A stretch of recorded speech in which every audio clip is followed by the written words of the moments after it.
Son günlər Türkiyədən Bakıya gələn və çılğın dondurması kimi tanınan Mehmet Dincin fəaliyyəti sosial şəbəkələrdə geniş müzakirələrə səbəb olub. Paytaxtın mərkəzində ritmik musiqi, rəqs və şou elementləri ilə dondurma satan fenomenin ətrafına toplaşan insanların görüntüləri birmənalı qarşılanmayıb. Məsələ ilə bağlı ictimai rəylər fərqlidir. Bəzi şəxslər baş verənlərə görə məsuliyyəti Türkiyəli dondurma satıcısının üzərinə qoyur. Digərləri isə əsas məsuliyyətin bu şoularda iştirak edən vətəndaşların üzərində olduğunu düşünür. Məsələ ilə bağlı RTV-yə danışan sosioloq Naib Niftəliyev bildirib ki, son dövrlər Azərbaycanda milli mənəvi dəyərlərə münasibətdə müəyyən aşınmalar müşahidə olunur və bu cəmiyyətdə narahatlıq yaradır.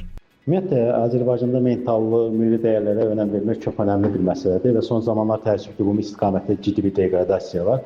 Ki, əylənmək, nəysə deyək ki, şənliyə çevirmək, müəyyən deyək ki, hərəkətlilik, dinamika yaxşıdır.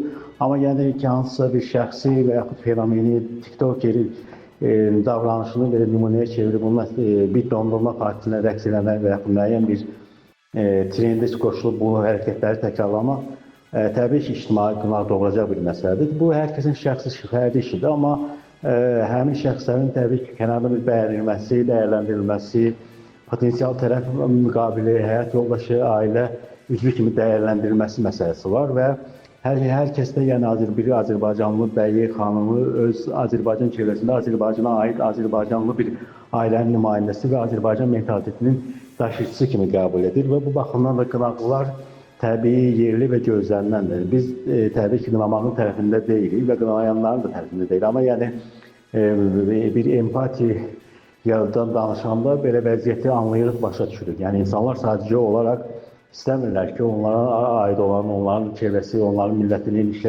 ailəsini, cəmiyyətini təmsil edən bir xanım, bəy və yaxud hansı bir şəxs, qız, oğlan, qadın belə bir rəftar etsin. Düşünürəm ki, yəni bu məsələ ətrafında bir qədər düşünməyə dəyər. Düzdür, Türkiyə cəmiyyəti, Azərbaycan cəmiyyəti ilə mentallı baxımdan çox yaxındır, eyni cəmiyyəti. Demək, adətən biz bir millət, iki dövlət prinsipindən çıxırıq. Yəni Türkiyəyə aid olanı bizə aid olan Türkiyəyə əhəmiyyətli dərəcədə bağlılığı, əlaqəsi var.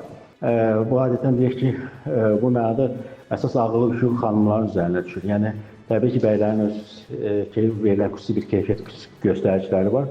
Çox təəssüf ki, bu sərhədlər, bu qırmızı cizgilər əhəmiyyətli dərəcədə aşınmaya məruz qalır və müəyyən mənada insanlar bəzən o çərçivədən çıxaraq hər şeyə bir, belə deyək, dırnaqarası üsyan etmək istəyirlər. Yəni, təbii, indi insanın həyatında bir əyləncə, rəngarəngi qatır, amma düşünürəm ki, bir Türkiyə dondurması bu rəngarəngliyin ifadəçisi deyil.